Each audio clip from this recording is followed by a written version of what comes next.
hanya di BI Talk, acara paling keren se-BI Raya. Kita mulai dengan LP ini, laporan perekonomian Indonesia. Tapi sebelum itu boleh dong kita pamer sedikit ya. Jadi saya juga sudah pegang bukunya nih, laporan perekonomian Indonesia 2021. Luar biasa. Judulnya aja udah bikin saya pengen lari. Saking optimisnya. Bangkit dan optimis, sinergi dan inovasi untuk pemulihan ekonomi. Apa isinya, Mas Solikin? Iya. Sobat Rupiah, sebagaimana LPI selama ini, LPI kali ini juga menggambarkan mengenai dinamika perekonomian nasional dan global.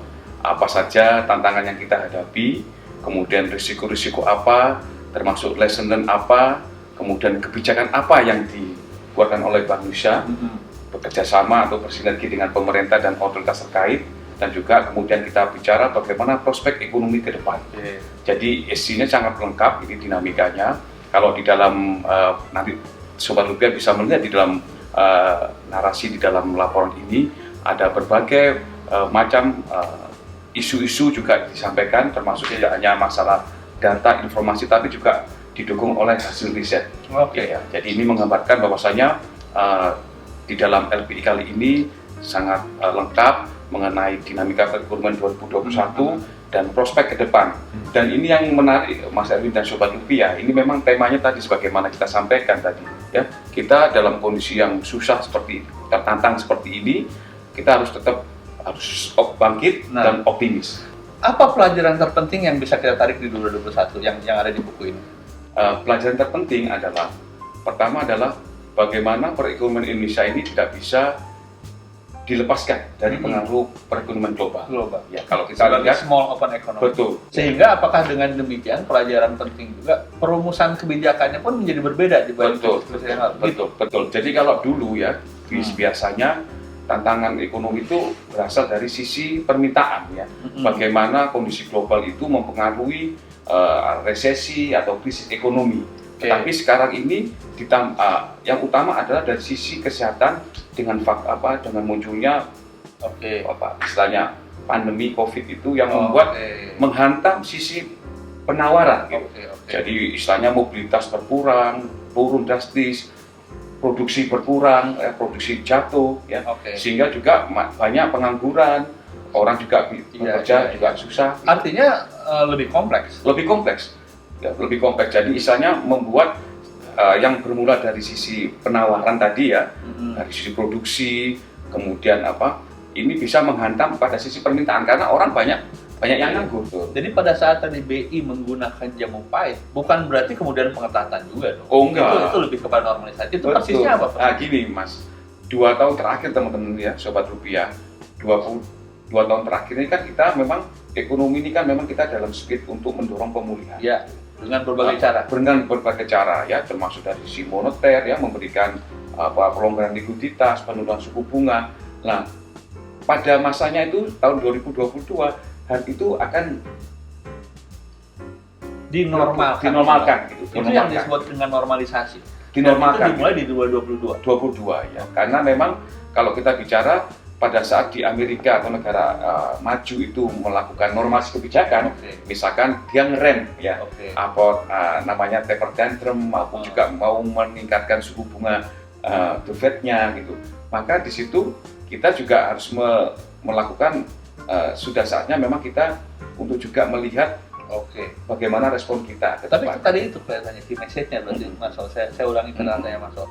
Bukan berarti kemudian jamu pahit itu adalah pengetatan. Bukan berarti. Ini semata-mata karena yang kemarin kita 2021 sudah sangat longgar, nurunin bunga, nambah likuiditas, leasing, tidak bisa terus-terusan. Betul. Harus dikembalikan lagi kepada normal. Dan itu step by step dong. Step by step karena tidak ada kebijakan yang drastis di 2022. Walaupun pakai jamu pahit. Tidak. Karena pada prinsipnya itu kita juga melakukan normalisasi itu istilahnya ya dinormalkan kan gitu ya. Jadi berarti itu masuk kategori jamu manis. Jamu manis. Makroprudensial. Jadi bahkan juga kita rasio-rasio untuk mendorong ketentuan-ketentuan untuk mendorong intermediasi.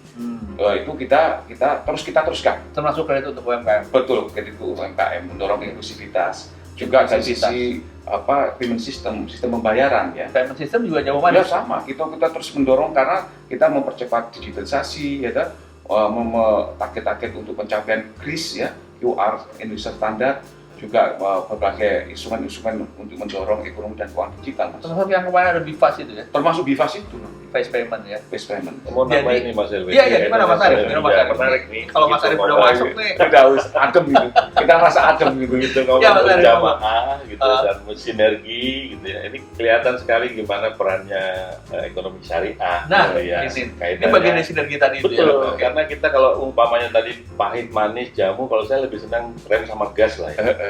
Kalau syariah ini ngegasnya Mas, ngegasnya dengan kendaraan apa? Yaitu teman-teman yang ada di pesantren, yang ada UMKM juga ada yang syariah gitu ya.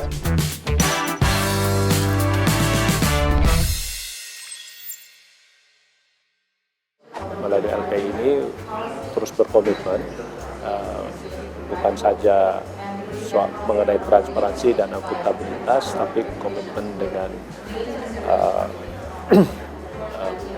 perbankan ya untuk semakin memperbesar dukungan pembiayaan untuk UMKM.